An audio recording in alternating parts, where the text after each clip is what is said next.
কাঁদিস না তন্নি, তুই কাঁদলে আঙ্কেল আন্টিও কষ্ট পাবে। তন্নি শান্ত হয়ে চোখের জল মুছে নিল। শিলা বসেছে পাশে, সেও কেঁদেছে। ওর বান্ধবীর মাথাটা নিজের কাঁধে তুলে নিল। আবারও হইচই শুরু হয়েছে। সবাই নাচবে এখন। প্রথমে মেয়েরা মিলে নাচলো, গান বাজলো। লীলাবালি লীলাবালি, বড় যুবতী সৈগ, বড় যুবতী সৈগ, কি দিয়া সাজাই মতরে। তারপর হিন্দি গান ছেড়ে দেওয়া হলো। ছেলেরা মেয়েরা সবাই উল্লাস করে নাচলো।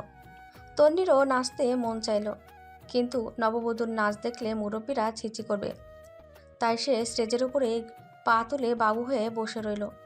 অর্ধেক রাত পর্যন্ত নাচ গান শেষ করে সবাই মেহেন্দি দিতে বসলো। তন্নির দুই হাতে দুই পাশেই কনুই পর্যন্ত মেহেন্দি দেওয়া হলো, হাতের নখেও। আবার শিলা একটু পায়েও দিয়ে দিল। মইনুল ইসলাম দিঘির পার হতে দেখলেন গালে হলুদ মেখে শাড়ি জড়িয়ে গয়না পরে বিছানার মধ্যমণিতে চাঁদ বসে আছে। ওনার ঘরের চাঁদ। ছোট্ট মেয়েটা কয়েকদিনেই কেমন হুট করে বড় হয়ে গেল। সেদিনও বাড়ি জুড়ে ছোটাছুটি করেছে।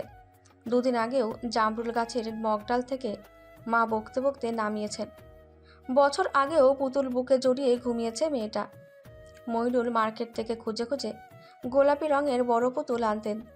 সেটা বুকে জড়িয়ে ঘুমিয়ে যাওয়া মেয়েটা আজকে জীবন্ত পুতুল সেজেছে। বুকটা ধুকপুক করে, ভীষণ ব্যথায় জর্জরিত হয়ে যায়।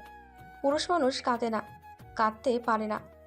উনি একবার ভাবলেন, বাড়িতে ঢুকতেই আব্বা বলে ডাক দেওয়ার মানুষটা আর থাকবে না। মোহনা তন্নির মতো না, কেউ কারো মতো হয় না। এত কঠিন জগৎ সংসার। আল্লাহ ভীষণ নিষ্ঠুরতা দেখিয়েছেন পৃথিবীর এতটুকু নিয়মে। এত আদরে বুকে জড়িয়ে মুখে মুখে খাইয়ে বড় করা কলিজার টুকরোকেও পরের ঘরে যেতে হয়। মইনুল ইসলামের চোখগুলো লাল হয়ে আসে। দুটো রাত ধরে কাঁদেন আসমা, রাত জাগেন। তন্নি এখনই বুঝতে পারছে না মানুষের এমন কষ্ট হওয়া উচিত না, যেটা প্রকাশ করা যায় না, যেটা বুকে জমে পাহাড় হয়ে যায়। মইনুল টের পেলেন ওনার বুকটাই ক্ষত হয়েছে, যে ক্ষত কখনো পূরণ হবে না, কখনো না। কি সুন্দর দেখতে হয়েছে মেয়েটা। ওনার মেয়েটা এত সুন্দর কবে হলো? উনি এর আগে সেভাবে খেয়াল করেননি তো। মেয়েকে বধূর সাজে এত পরিপক্ক লাগার কথা না, তবুও লাগছে।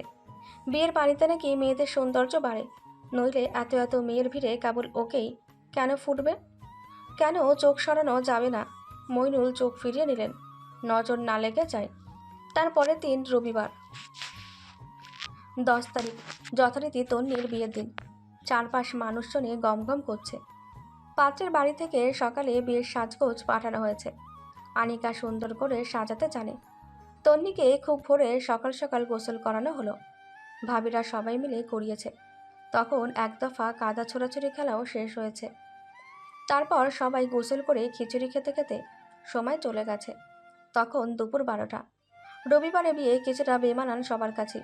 বিয়ে হবে মূলত শুক্রবারে, সুন্দর একটা বার, সেখানে রবিবার কেন? উদ্ভট। তন্নি বলেছে সেটা কেউ তখনও জানে না। তাকে সাজাতে বসানো হলো।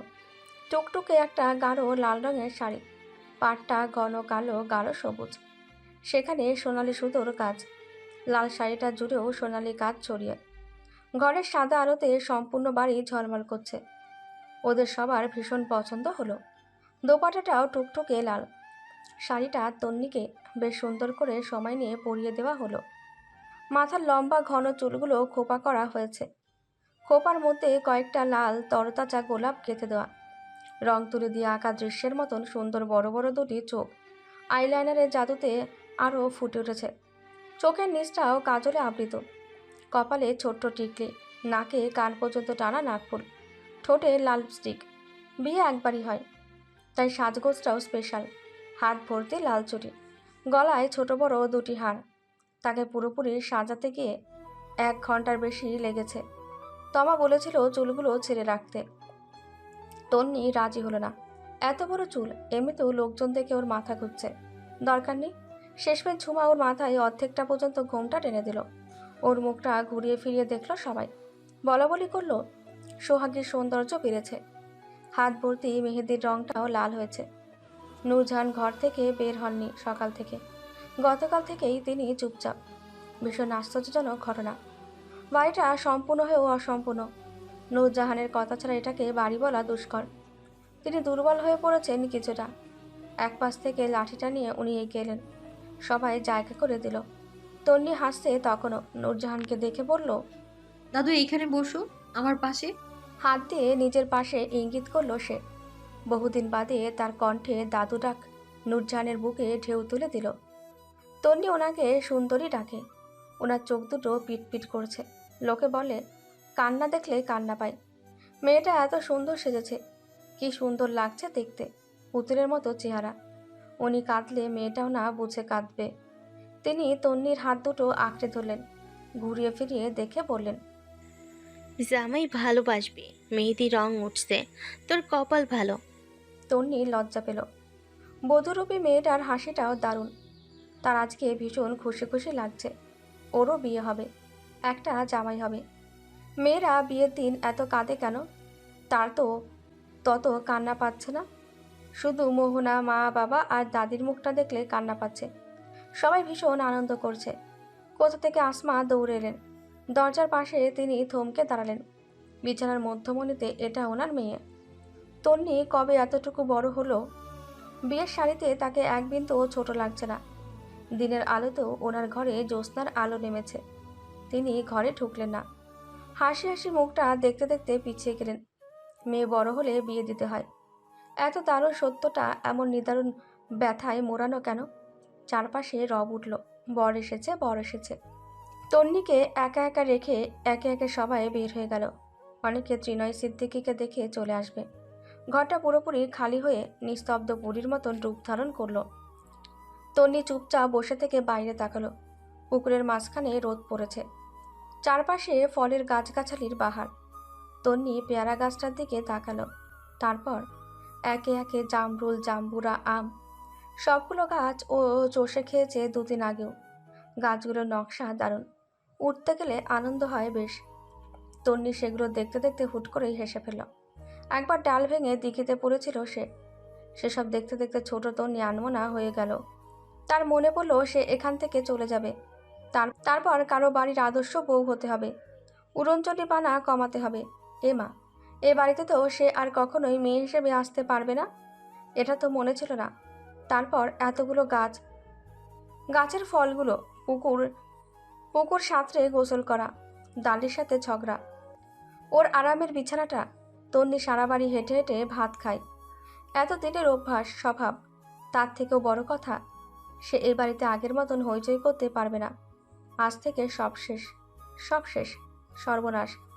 তন্নির বুক ধুকপুক করে, কাঁপে থরথর করে। এ কেমন সত্য, এ কেমন আইন? নিজের বাড়িতে নিজেই মেহমান। হাত পা তার অবশ হয়ে যায়।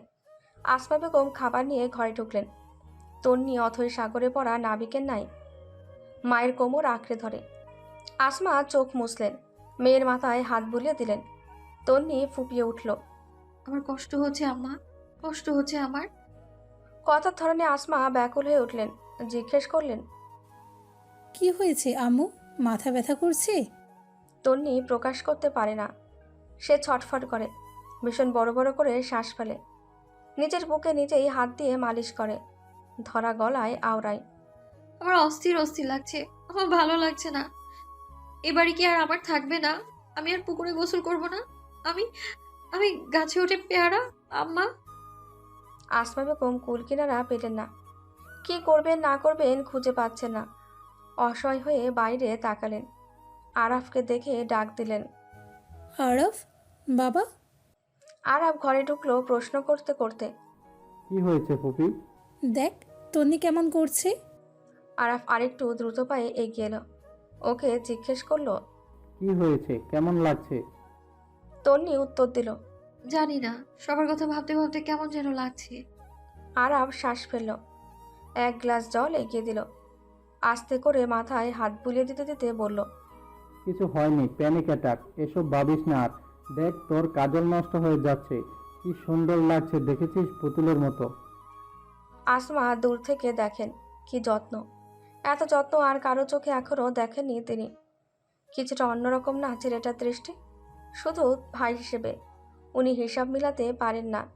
ধীর পায়ে বের হয়ে যান ঘর থেকে। বরের গেট আটকে দাঁড়িয়েছে তন্নির সমস্ত কাজিন। মেয়েরা সবাই পরেছে লেহেঙ্গা, ছেলেরা কালো পাঞ্জাবি। একজোটে ওদেরকে দেখতে দারুণ লাগছে।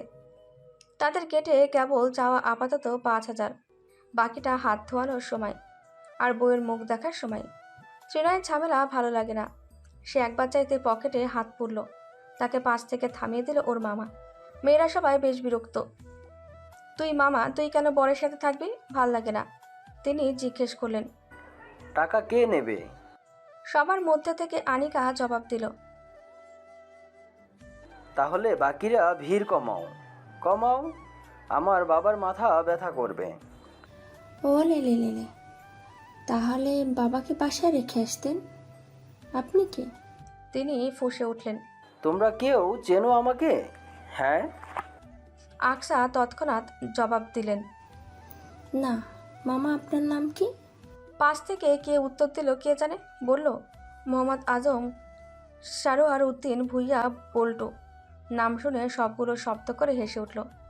যেহেতু মামা, তাই সবাই মুখ চেপে ধরল। খুব শীঘ্রই একটা বড়সড় ঝামেলা হওয়ার সম্ভাবনা। ত্রিনয় তাই টাকা দিয়ে দিল। মুখে রুমাল নেই বরের। কি আজব বর! মেয়েরা সবাই দৌড় এলো। তন্নির পাশে তখন শিলা। সবাই একযোগে বলল, তোর জামাই সুন্দর আছে। তন্নি হ্যান্ডু হ্যান্ডু। তন্নি লজ্জা পেল।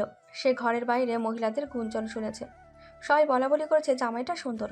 তারা উকিঝুঁকি মেরে দেখেছে। তন্নি আস্তে আস্তে শিলাকে জিজ্ঞেস করলো, কেমন রঙের পাঞ্জাবি পরেছে? দেখলাম সাদা, ভালো মানিয়েছে। তোর জামাই কালো পরলে মেয়েরা মইরেই যেত। একদম নজর দিবি না। তারপর বেশ সময় কাটলো। ছেলেপক্ষকে খাওয়া দাওয়া করানো হলো। গ্রামের বিয়েতে ঝামেলা হবেই, কিন্তু আজকে তেমন শোরগোল হলো না। কাজী এসে তন্নিকে কবুল বলতে বলার পর সে দ্বিধাবোধ ছাড়াই কবুল বলল। স্বাক্ষরটা বাকি তখনও। তন্নিকে স্টেজে নেওয়া হবে।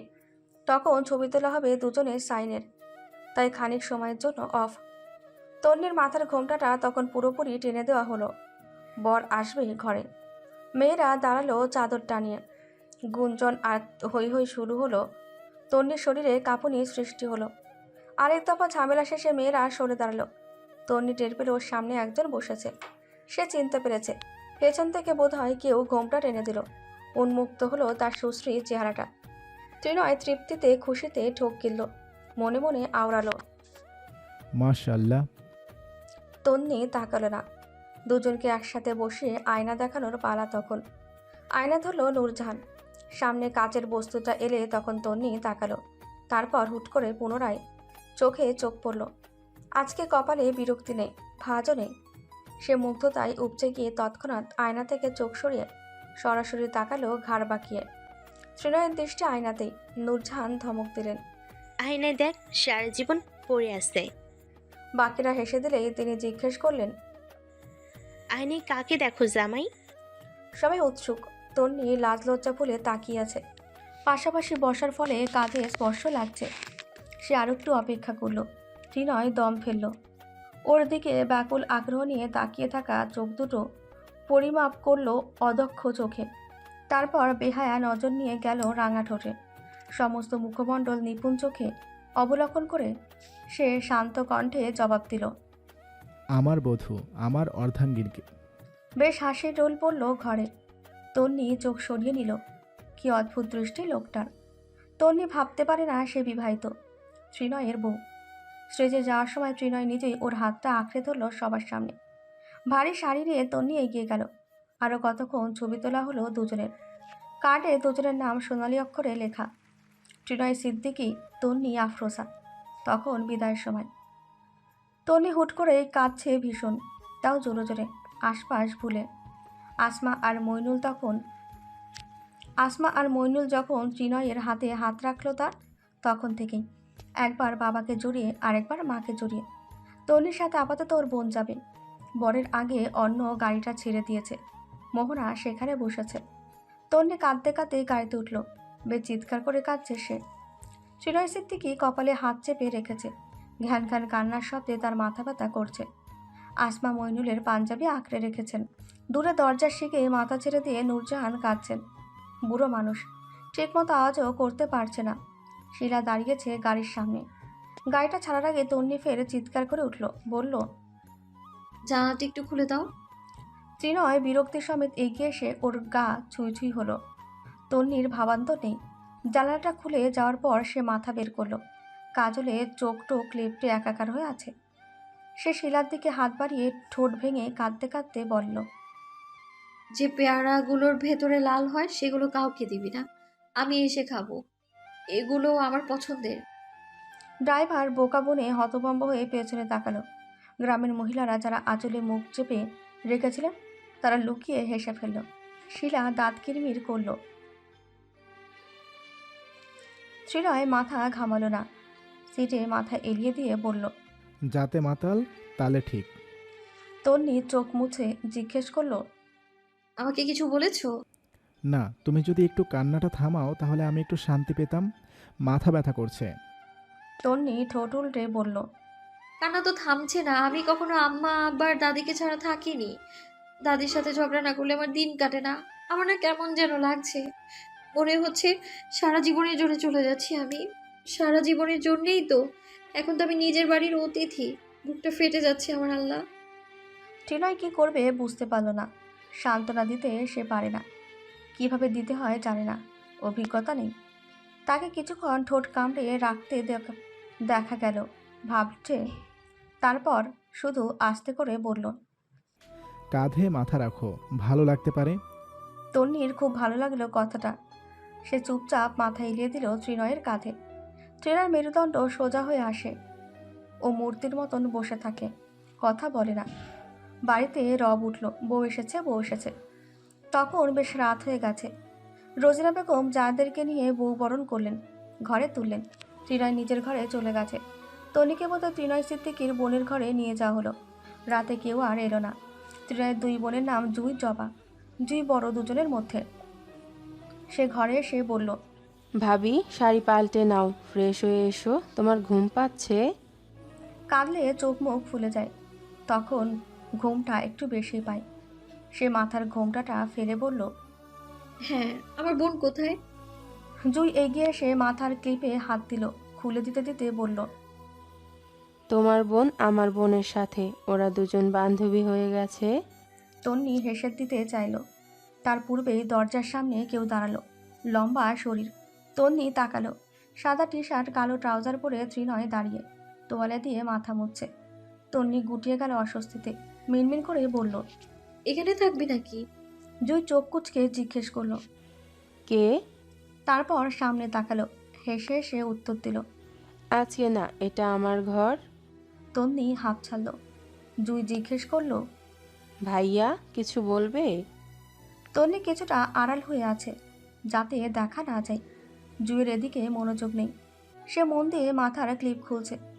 ত্রিনয় দেওয়ালে হাত রেখে একটু বেঁকে গেল। তন্নিকে দেখা গেল, তন্নিও দেখল। সে তারপর আরেকটু চেপে এলো ওইদিকে। দাদি ঠিকই বলেছেন, এই ছেলের নজর ভালো না। কিভাবে তাকায়। ত্রিনয় সেভাবে দাঁড়িয়েই বলল, ওর কিছু লাগলে বলিস। তন্নি ভীষণ আস্তে বিড়বিড় করল। জুই সেটা শুনতে পেল। তোমার বইয়ের কিছু লাগবে না? তন্নি সোজা বসা থেকে হাঁটু গেড়ে উঠে ওর মুখ চেপে ধরল। ত্রিনয় একটু হাসলো বোধহয়, বোঝা গেল না। তারপর চলে গেল। জুই মিটিমিটি হাসছে। ভাইয়াকে ভয় পাচ্ছ নাকি? শোনো, তোমাকে ভাইয়া সম্পর্কে বলি।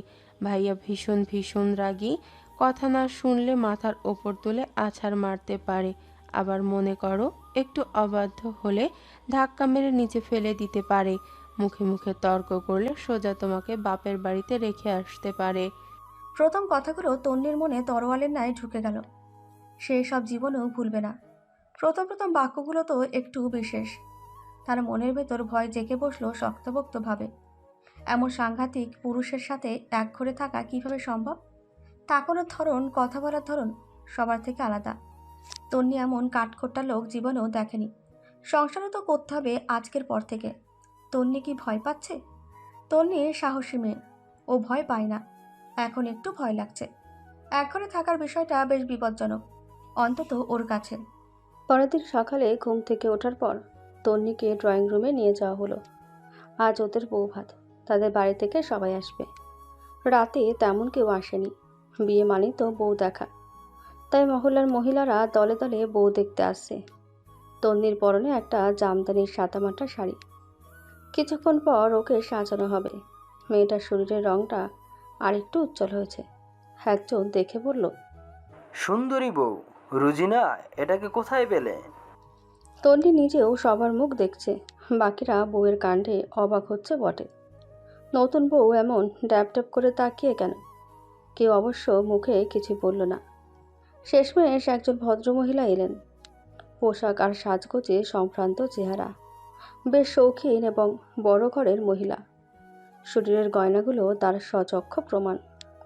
উনি থুতনি চেপে মুখটা ঘুরিয়ে ফিরিয়ে দেখলেন, এপাশ ওপাশ পরখ করলেন, তারপর চোখ দুটো কুঁচকে বললেন, সবই ঠিক আছে, সুন্দর ও মার্শাল্লাহ, শুধু নাকটা একটু বোঝা। তন্নিও ওনাকে দেখছে। নতুন বউ সে। কন্ট্রোল কন্ট্রোল, কিচ্ছু বলা যাবে না। কিচ্ছু না, দাদি বারবার সতর্ক করে দিয়েছেন। কিন্তু ভদ্রমহিলা থেমে থাকলেন না। মনে হচ্ছে ওনার প্রধান কাজ সৃষ্টিকর্তার এই সৃষ্টির খুঁত বের করা।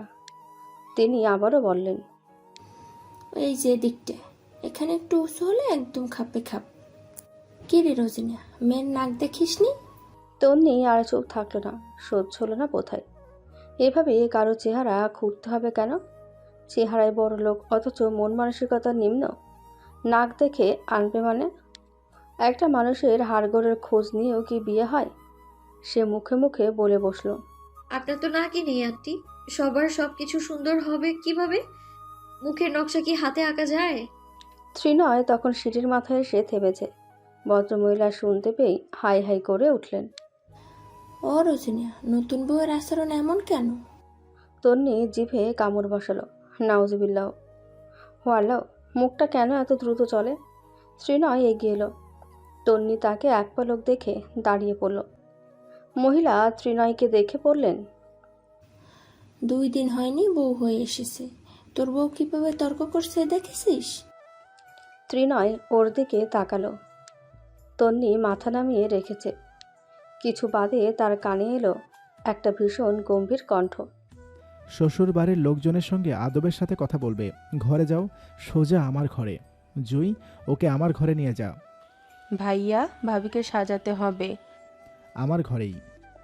এত কঠোর স্বর, ধমকে বলছে কথাগুলো সে। তন্নির চোখ ছলছল করছে। এ বাড়িতে ত্রিনয় ছাড়া ওর আপন আর কেউ আছে? জুই ওকে নিয়ে যেতে যেতে বলল, বলেছিলাম না ভাইয়া একটু রাগী। তন্নি আর কথা বলল না। দুঃখে তার বুক ফেটে যাচ্ছে। মহিলা ওকে এভাবে নিন্দে করলো সেটা শুনল না। ওকেই একা বলল বাড়িতে চলে যেতে মন চাইছে। ওরা সেখান থেকে চলে আসার পর ত্রিনয় পকেটে হাত গুজে দাঁড়ালো। ভদ্রমহিলা বোধহয় সন্তোষ হয়েছেন। নতুন বউয়ের জন্য এতটুকুই যথেষ্ট। তিনি উপরে তাকিয়েছিলেন। ত্রিনয়ের চোখটা সিঁড়ি থেকে ঘুরে এলো। গলার স্বর আগের থেকেও কঠিন, কাটকাট হলো। আপনি বলুন আন্টি, তর্ক কাকে বলে? তিনি থতমত খেলেন। তোমার বউ আমার সাথে সাথে কথা বলছে। আমি জিজ্ঞেস করলাম, তর্ক বলতে কি বোঝায়? বারবার উত্তর করা। ত্রিনয়ের কণ্ঠ আরও শক্ত হলো। ও আপনার সাথে কয়বার উত্তর দিয়েছে? উনি আমতা আমতা করলেন। একবার। ত্রিনয়ের চোখ মুখ শক্ত। মোহনা সেখানে দাঁড়িয়ে। সবগুলো মহিলাও আছে। রোজিনা বেগম ভয় পাচ্ছে ছেলে কি বলতে কি বলে বসে। ত্রিনয় গম্ভীর গলায় বলল, একবার বললে সেটাকে তর্ক বলে না, ভুল ধরিয়ে দেওয়া বলে। আপনি ওর সৌন্দর্য নিয়ে কথা বলার কি? ও আপনার খায়? আপনারটা পরে। আপনার বাড়ির বউ বউ আমার, বিয়ে করেছি আমি। আপনাদের জন্য নতুন বউদের মুখ ফোটে। আমি সবাইকে সাবধান করছি, কেউ কোনো রকম নেগেটিভ মন্তব্য করার আগে এখান থেকে বেরিয়ে যাবেন। এসেছেন, বসবেন, কথা বলবেন, ব্যাস চলে যাবেন।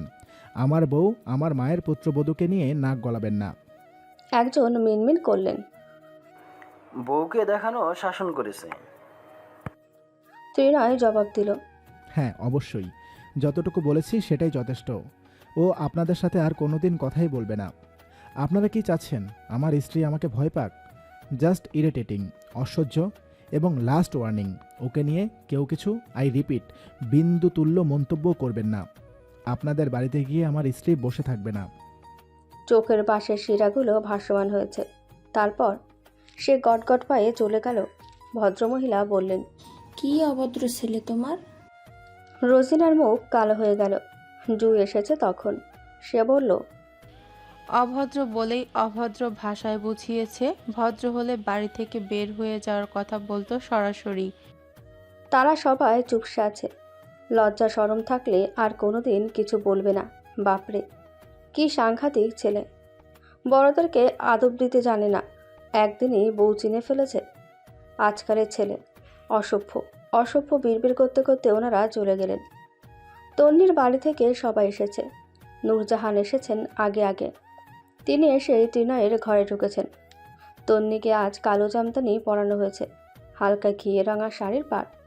জুই সাজিয়েছে ওকে, ঠোঁটে শুকনো হালকা খয়েরি লিপস্টিক। তন্নির মন ভালো নেই সকাল থেকে। কালবৈশাখী ঝড়ের নয় আধার সেখানে, মুখটাও কেমন পানসে ফ্যাকাশে।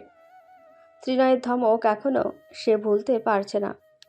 নতুন বউকে এভাবে বলা যায়, এতটা রুডলি? তবুও তন্নি কাউকে দেখায় না।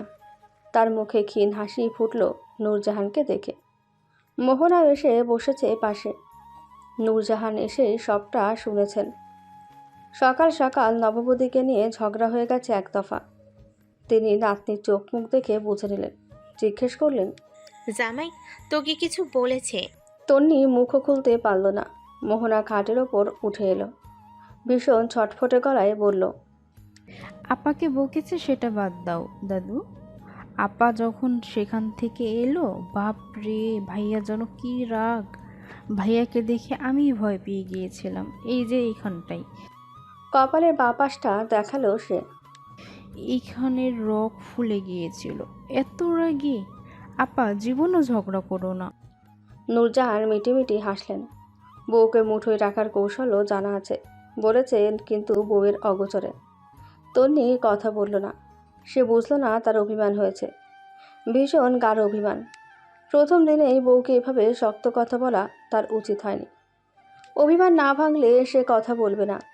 তারপর রাগে সারাদিন ত্রিনয় ঘরের ভেতর এলো না। তখন বিকেল, সবার চলে যাওয়ার সময় হয়েছে। ত্রিনয়ের ঘরে বাকিরা সবাই বসে আছে। ঘরটা বেশ বড়সড়। একটা ব্যালকনি, বিছানা থেকে কিছুটা দূরে জানালা। জানালার পাশে ছোট সোফা, অপর পাশে আলনা, ড্রেসিং টেবিল, ওয়ার্ড্রপ। বিছানার মাঝখানে তন্নি বসে আছে। সে সবার সাথে কথা বলছে হেসে হেসে। জবা ওকে একটা আপেল দিয়েছে, সেটা খাচ্ছে এখন। দরজার পাশে তখন ত্রিনয়কে দেখা গেল। ওকে দেখে একে একে সবাই বের হয়ে যেতে লাগলো। তন্নি বোকার মতন এদিক ওদিক তাকিয়ে ত্রিনয়কে দেখে জায়গায় জমে গেল। মুখের ভেতরের আপেল চিবানো ভুলে গেল। অসহায় চোখে সবাইকে দেখল। দাদি কোথায়? এরা ওকে কোথায় ছেড়ে যাচ্ছে বাবা? তন্নি কান্না পায়, ভয় লাগে। ঘরটা তখন খালি হয়ে গেছে। ত্রিনয় ঢুকলো, দেখলো পাথরের ভাস্কর্যের মতন একটা পুতুল বসে আছে খাটে। সাদা শরীরের কালো আস্তরণ। তন্নির শরীর কাঁপছে। সে আর চোখে ত্রিনয়কে দেখছে। ত্রিনয় ঘরে ঢুকে পরনের কালো শেরওয়ানিটা এক টানে খুলে ফেলল। তন্নি হাঁসফাঁস করে অন্যদিকে ফিরে গেল। ত্রিনয় কাবাট খুলে টি শার্ট বের করলো। তন্নি তখনও আড়ে আড়ে দেখছে, লোভনীয় জিনিসের মতো। তারপর নিজের মনের বেলাহাজ চিন্তাভাবনায় নিজেই মিশে গেল। টি শার্টটা পরার সময় পিঠের হাড়গুলো কীভাবে যেন ভেসে উঠল। ত্রিনয় চুল ব্যাকব্রাশ করলো হাতে, তারপর ডাকলো, আফরোজা। তন্নি ঢোক গেলে। ত্রিনয় ওর দিকে তাকালো না। আয়না দিয়ে দেখা যাচ্ছে। সে বলল, সকালের ব্যবহারের জন্য মন খারাপ তোমার?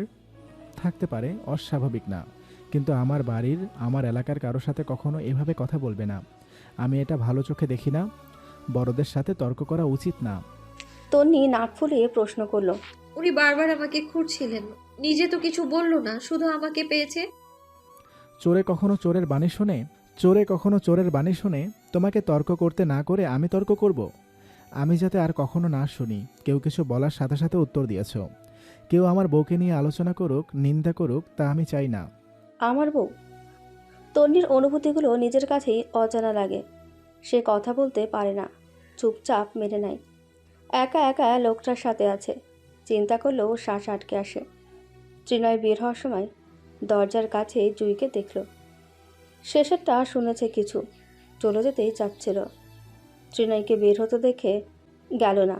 ত্রিনয় কাছাকাছি যেতেই বলল, তোমার বউ তর্ক করবে, কেউ তোমার বউকে আর কখনো কিছু বলবে না।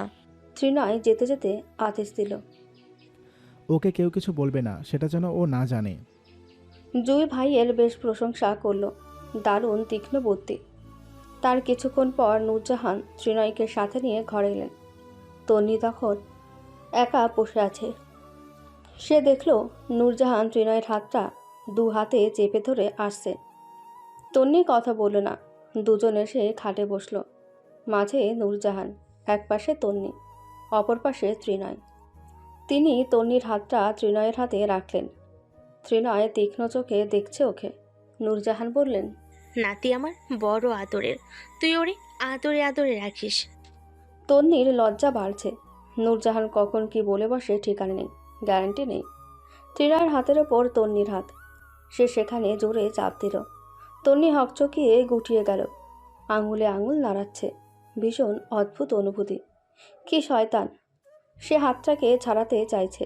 ত্রিনয় বলল, তোমার নাতি আদর বোঝে? সব বুঝে। আর হুন, আরেকটা কথা। ত্রিনয় মাথা ঝুঁকিয়ে নিল।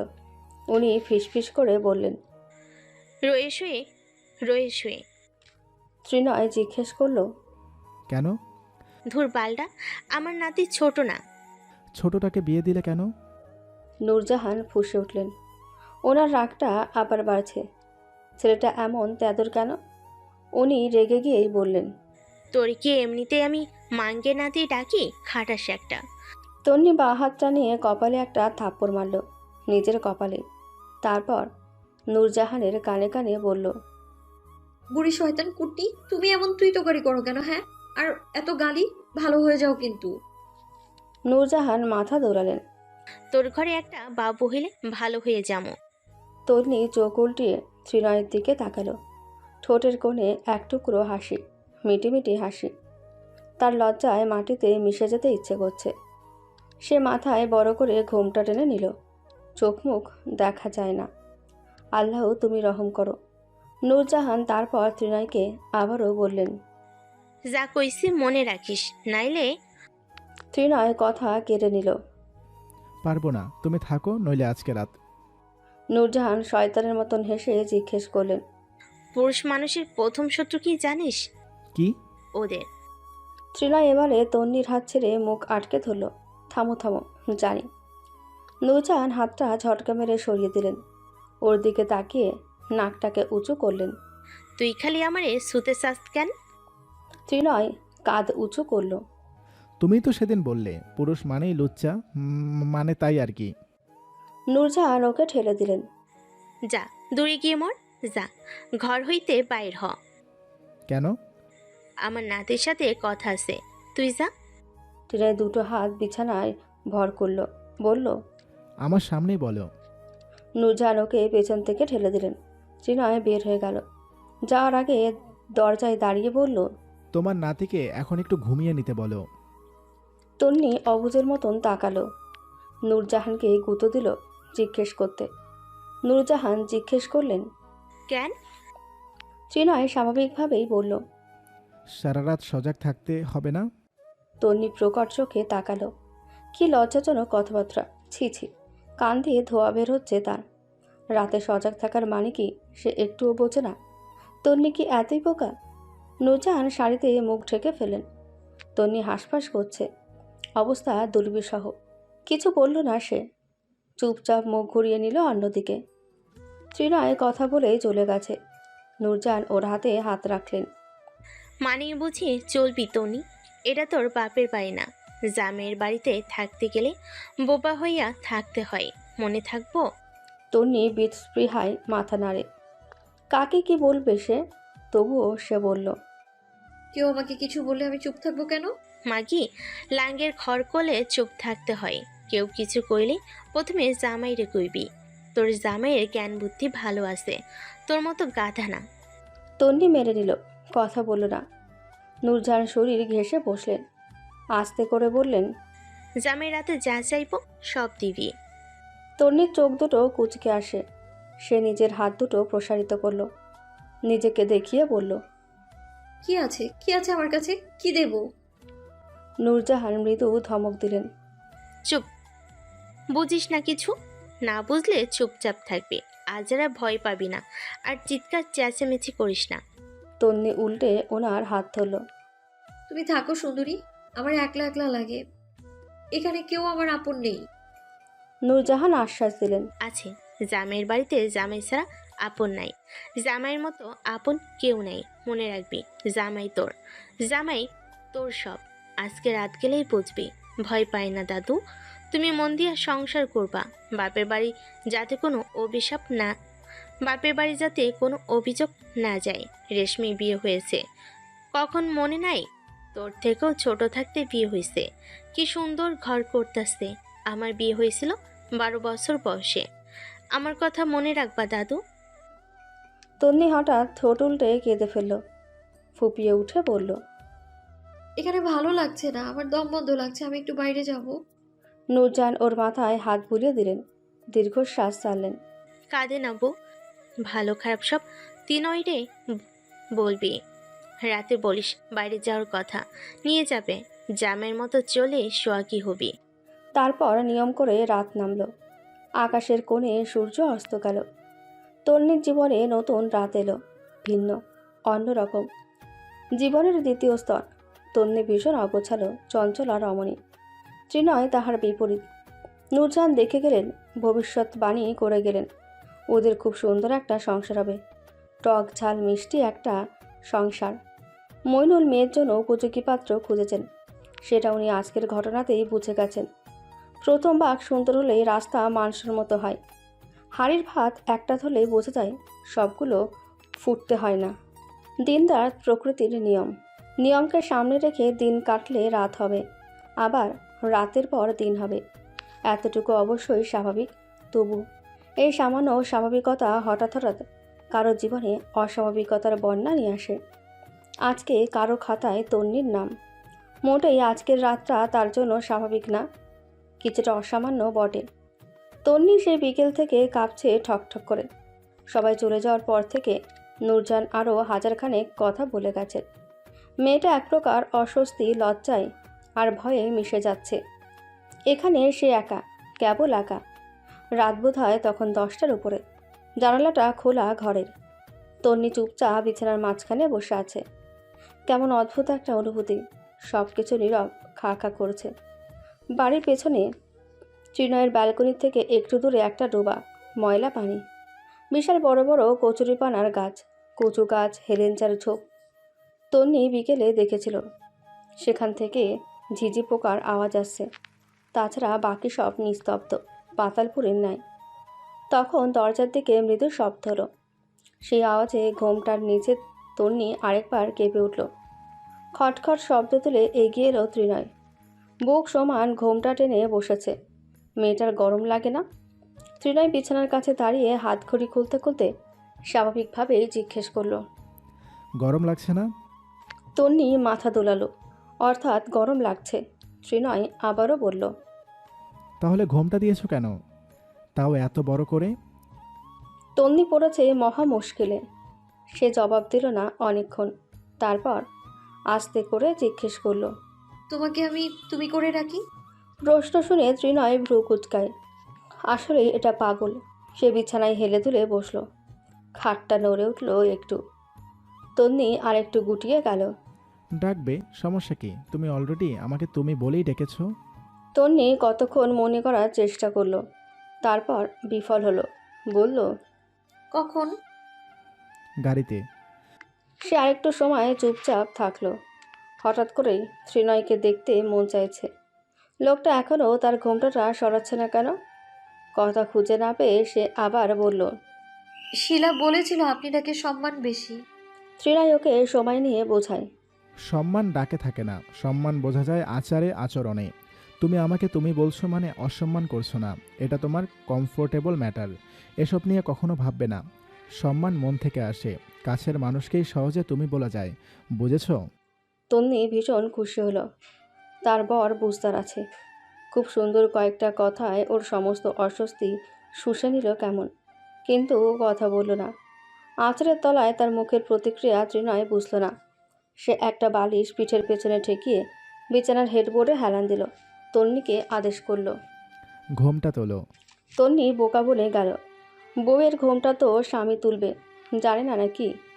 ও বলল, জুই বলল আম, আমার ঘুমটা নাকি তুমি তুলবে। ত্রিনয় সোজা হলো সাথে সাথে। ওহ, আমাকে তুলতে হবে। ওকে।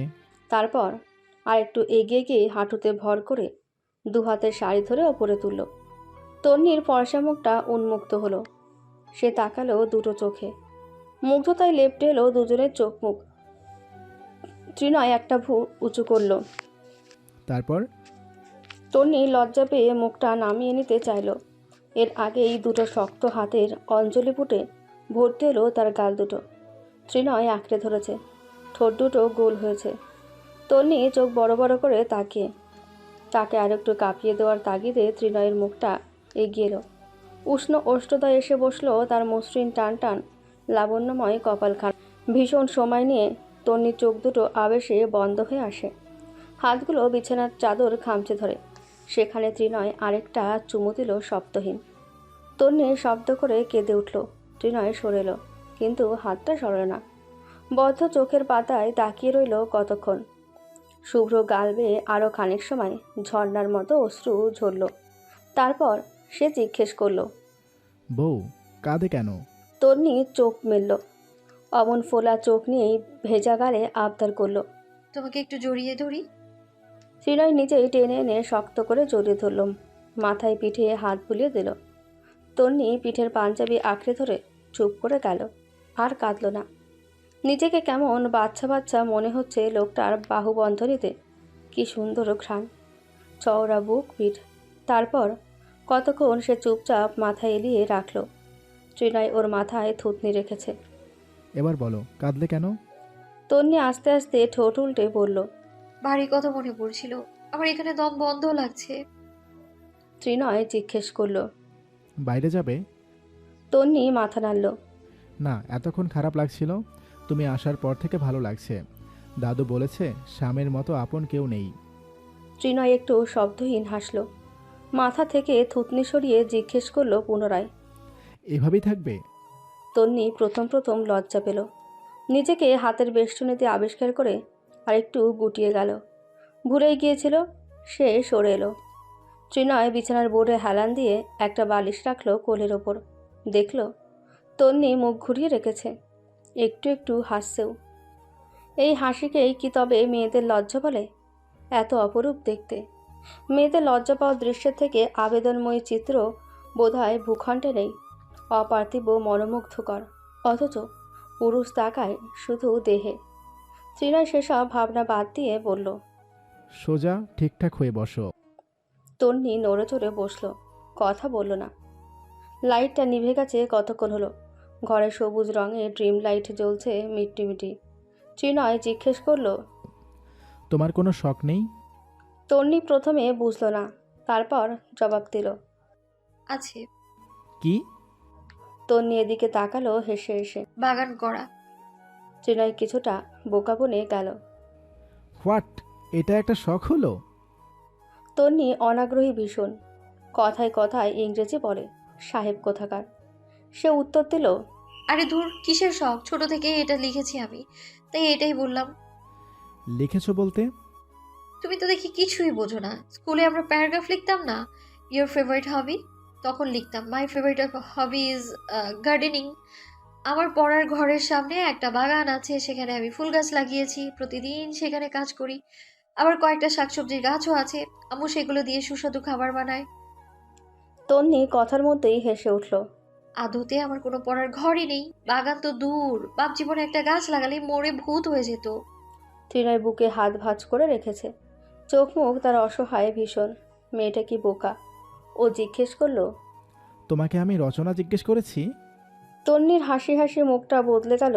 শুনেছিলাম তুমি শিক্ষক, তাই ভাবলাম। তাই ভাবলে আমি তোমাকে এখানে পড়ালেখা জিজ্ঞেস করছি? তাহলে? ঘুম পাচ্ছে? না, তোমার সাথে কথা বলে ভালো লেগেছে। ত্রিনয় একটা লম্বা শ্বাস ছাড়ল। তন্নির পেছনেও একটা বালিশ দিয়ে হেলান দিয়ে দিল। তারপর আস্তে ধীরে বলল, শখ মানে ইচ্ছে, মনোবাসনা। মেয়েদের বিয়ের পর অনেক শখ থাকে, ইচ্ছে থাকে, বিয়ে ছাড়াও থাকে, যেগুলো সে পূরণ করতে পারে না। যেমন ঘোরাঘুরি, পড়ালেখা, সংসার, আরও অনেক কিছু। তোমার তেমন কোনো অপূর্ণ শখ আছে? থাকলে আমাকে বলো, আমি পূরণ করার চেষ্টা করব। তন্নি আশ্চর্য হচ্ছে, বাসর ঘরে কেউ এসব জিজ্ঞেস করে? ওকে আরও জনে জনে গোপনীয় কথা বলে গেছে। উনি এমন অদ্ভুত কেন? বিয়ে হয়েছে, সংসার করবে, এখানে শখ জিনিসটা এলো কোথা থেকে? সে উত্তর দিল, কোনো শখ নেই, আমি সব বুঝি না। যখন বুঝবে তখন বলে দিও। তন্নি মাথা নাড়ে। আচ্ছা। ত্রিনয় আরেকবার প্রশ্ন করল, বাসর রাত নিয়েও নাকি মেয়েদের অনেক ইচ্ছে থাকে? আজকে তো চাঁদ নেই, কাঁধে মাথা রেখে আকাশ দেখবে? ছাদে যাবে নাকি হাঁটতে? তন্নির মাথার উপর দিয়ে যাচ্ছে সব। বাসর রাতে বর বউ বাইরে থাকবে কেন? সে বোকা কণ্ঠে শুধালো। বিয়ের বছর জিনভূত বেশি থাকে, বাইরে যেতে হবে না, লোকে দেখলে কি বলবে? ত্রিনয় কিছু বলল না। কিছু কিছু দুর্লভ মুহূর্তের আনন্দ এমনিতেই বোঝা যায় না, স্বচক্ষে দেখতে হয়। সে বলল, আমার ঘরে তো চাঁদ আছে, বাইরে যেদিন পূর্ণিমা উঠবে সেদিন তোমাকে নিয়ে চাঁদ দেখব। তন্নি নিজের দিকে আঙুল তাক করে, আমি চাঁদ? আমার চাঁদ। চাঁদের গায়ে যে অতগুলো দাগ। তোমার গায়ে লাগতে দেব না। তন্নি ভীষণ খুশি হয়ে চুপচাপ বসে পড়ল। ত্রিনয়কে ডিঙিয়ে পেছনে জানালার দিকে তাকিয়ে রইল এক ধ্যানে। বড়রা যা বলেছে সব ভুল। ওরা তন্নিকে ভীষণ ভয় পাইয়ে দিয়েছিল। তার বর তো ভীষণ ভালো, সে কথা বলল না। ত্রিনয়ও আর কিছু বলল না। সামনে তন্নি বসে আছে, তার শরীরটা ঘেমে যাচ্ছে হঠাৎ। হালকা আলোয় মুখটা স্পষ্ট দৃশ্যমান। সে চোখ বুজে নিল। আরেকবার তাকালে দৃষ্টি গিয়ে আছড়ে পড়ল মেয়েটার রাঙা ঠোঁটে। ত্রিনয় আর ভাবল না, এগিয়ে গেল। তন্নি হুট করে তাকালো। ত্রিনয় পিঠের বালিশটা এক হাতে ঠিক করে সেই হাতটা তন্নির মাথার পেছনে রেখে হাতের তালুতেই ওকে শুইয়ে দিল। তারপর ধীরে ধীরে পুরো শরীরটা তন্নির ওপরে নেমে আসতে দেখেই সে কেঁপে উঠল। তার হাত পা থরথর করে কাঁপছে। অজানা লাবুডুবু বুকের আনাচে কানাচে। 2 মিনিট লোকটার উষ্ণ নিঃশ্বাস ওর মুখের উপর আছড়ে পড়ল। তন্নি মুখটার দিকে তাকিয়ে একটু স্বাভাবিক হলো, তবে ওর স্বাভাবিকতা টিকল না বেশিক্ষণ। ত্রিনয় আরেকটু ঝুঁকে এসে গালে হাত রেখে বুলিয়ে দিল এবং সাথে সাথে নিজের ঠোঁট ওর ঠোঁটে চেপে ধরল। প্রথম ভারের মতন এত ঘনিষ্ঠ ছোঁয়ায় আর ঠোঁটের স্পর্শে তন্নি নিজের শাড়ির দুহাতে খামচে ধরল। চোখগুলো ঠাটিয়ে বন্ধ করে দিল, দম আটকে রাখলো। আর কিছুক্ষণ এভাবে চললে ওর নিঃশ্বাস আটকে মরে যাবে। ত্রিনয় ঠোঁটটা ঠোঁট থেকে সরিয়ে গলার খাঁজে গেঁথে দিল। মাথার পেছনের হাতটা পিঠের নিচে দিয়ে অপর হাতটা কোমরে রাখল। তন্নির শরীর তখনও থরথর করছে। ঠোঁট মুক্তি পাওয়াতে সে শ্বাস ছাড়ল। ত্রিনয় বুঝতে পেরে হাসল। এভাবে কাঁপে না, ভয় পেও না, করব না কিছু। তন্নি জিজ্ঞেস করল, তুমি এভাবে শ্বাস ফেলছো কেন? এমনি, তুমি একটু তাড়াতাড়ি বড় হয়ে যাও। কথা বলার সময় দাড়ির সংস্পর্শে ওর দম আটকানোর অনুভূতি হলো। ত্রিনয় বোধহয় ঘুমিয়েছে। তন্নি দিশেহারা হয়ে নিজের হাতটাকেই দাঁত বসিয়ে দিল। ভালোও লাগছে, আবার ছুটে যেতেও মন চাইছে, ভীষণ জ্বালা তো। ফজরের আজান পড়ছে চারদিকে। তন্নির ঘুম ছুটে গেছে। দাদি বলেছে সকাল সকাল গোসল করবি, কিন্তু সে গোসল করবে কেন? গোসলের মতো তো কিছুই হয়নি। তন্নি আধো আধো চোখ খুলল। ত্রিনয়ের হাত দুটো ওকে জড়িয়ে রেখেছে, একটা পা ও শরীরের ওপর। তন্নি মনে করতে পারে না রাতে ঘুমানোর সময় ত্রিনয়ের বুকের উপরে ছিল। এভাবে আষ্টে পৃষ্ঠে ধরল কখন? তন্নি নড়ে চড়ে উঠল। ত্রিনয় বিরক্ত হচ্ছে। তন্নি কানের কাছে মুখ নিয়ে বলল, ছাড়ো। এই ত্রিনয় সেভাবে চোখ কুচকে ওর দিকে তাকালো। ঘুম ঘুম স্বরে জিজ্ঞেস করলো, এত সকালে কোথায় যাবে? তন্নি চমকে উঠল। মারাত্মক কণ্ঠস্বর। সে কথা খুঁজে পেল না, কিভাবে জিজ্ঞেস করবে। আচ্ছা থাক, নিজের বরকে জিজ্ঞেস করলে তো ক্ষতি নেই। সে মিনমিন করে বলল, দাদু বলেছিল সকাল সকাল উঠে গোসল করবি, এখন যাই। ত্রিনয় কপালে ভাঁজ অনেকগুলো। তন্নি লক্ষ্য করলো প্রথম দিনের মতন হাজারটা বিরক্তি নিজের রূপে ফিরে আসছে। ত্রিনয় আরেকবার চেপে ধরল ওকে। কেন গোসল করতে হয় সেটা বলেনি? তন্নি চুপ হয়ে গেল। হাতের চাপে দম আটকে যাচ্ছে, মনে মনে হাজারটা কথা আসছে, জিভ নিষ্পিস করছে ভীষণ। ও চুপচাপ থাকতে পারে না। ত্রিনয় তাকে ছেড়ে দিল। তন্নি শাড়ি ঠিক করে উঠে বসলো। দিনের আলো ছড়িয়ে পড়েছে, ঘরটা একটু একটু করে আলোকিত হচ্ছে। সেই আলোকিত আলোয় গালে হাত দিয়ে তন্নি ত্রিনয়কে দেখল। কত সুন্দর ঘুমানোর ভঙ্গিমা, কি সুন্দর স্নিগ্ধ চেহারা। তন্নির মাথায় ভূত চাপল। বিছানা থেকে নেমে দাঁড়িয়ে সে ত্রিনয়ের দিকে ঝুঁকে পড়ল। খোঁচা খোঁচা দাড়িযুক্ত গালে পরপর শব্দ করে একটা চুমু খেল। ভেবেছিল ত্রিনয় জেগে উঠবে, আরও দৌড়ে পালাবে। ত্রিনয় উঠল না। সে মনমরা হয়ে পিছু ফিরে গেল। ত্রিনয় বুঝতে পেরে চোখ বন্ধ রেখেই হাসলে একটু, মনে মনে ঘোষণা করলো, এত সুন্দর অপার্থিব একটা সকালের জন্য হলেও ছেলেদের বিয়ে করা উচিত। তন্নি সময় নিয়ে গোসল করলো। 2-3 দিন ধরে শান্তিমতো গোসল করা যাচ্ছে না, কি মহা মুশকিল কাণ্ড। তারপর কোনো রকম শাড়ি পরল 2 ঘন্টা লাগিয়ে। সকাল হয়ে গেছে, বাইরে বোধহয় সবাই জেগে উঠেছে। ত্রিনয় ঘুমুচ্ছে নাকি সজাগ সে বুঝতে পারল না। তন্নি গিয়ে দরজা খুলল। পেছন থেকে ওকে কেউ জিজ্ঞেস করলো, কোথায় যাচ্ছ? তন্নি হকচকিয়ে উঠল। বোধগম্য হতে শান্ত হয়ে উত্তর দিল, বাইরে, বাড়ির বাইরে না, রান্নাঘরে। ত্রিনয় বালিশে মুখ গুজে দিল। ওকে আদেশ করলো। মাথায় কাপড় দিয়ে যাও। তন্নি মেনে নিল। তারপর চুপচাপ এগিয়ে গেল সিঁড়ির দিকে। সব কিছু ফাঁকা ফাঁকা লাগছে। রান্নাঘর থেকে আওয়াজ আসছে। তন্নি শব্দ অনুসরণ করে সেদিকে গেল। রোজিনা রান্নাবান্নার আয়োজন করছেন। তন্নি কি করবে কি বলবে কিছুই খুঁজে পেল না। তাকে দেখতে পেয়ে রোজিনা নিজেই বললেন, উঠেছ তুমি? বাইরে এলে কেন? ঘরে যাও। তন্নি আস্তে করে জিজ্ঞেস করলো, আমিও তোমায় হেল্প করি। রান্না বান্না পারো? একটু একটু। রোজিনা হেসে দিলেন। ওনার হাসি দেখে তন্নি বুঝল তার শাশুড়ি আম্মা ভীষণ ভালো বোধহয়। তিনি বললেন, তাহলে আটা মাখো, ওরা সবাই সকালে পরোটা খায়। তন্নি চুপচাপ কাজ করতে লাগলো। মনটা খুচখুচ করছে তার। সে শেষমেশ সে জিজ্ঞেস করলো, আম্মা, আজকে আমাদের বাড়িতে যাওয়ার কথা না? রোজিনা জিজ্ঞেস করলেন, বাড়ির কথা মনে পড়ছে? বোকা মেয়ে, যাবেই তো। আজকে তোমাদের নাইও তো। তন্নি আর কথা বলল না। সে মনে মনে ভীষণ খুশি হয়েছে।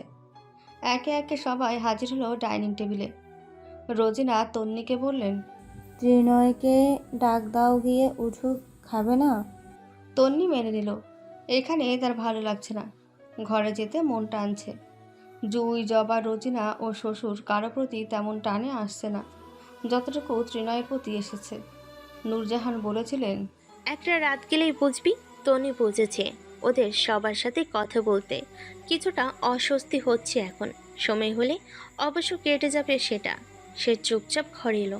তারপর ঝাড় দিয়ে মাথার ঘোমটা ফেলে দিল। কি গরম পড়েছে!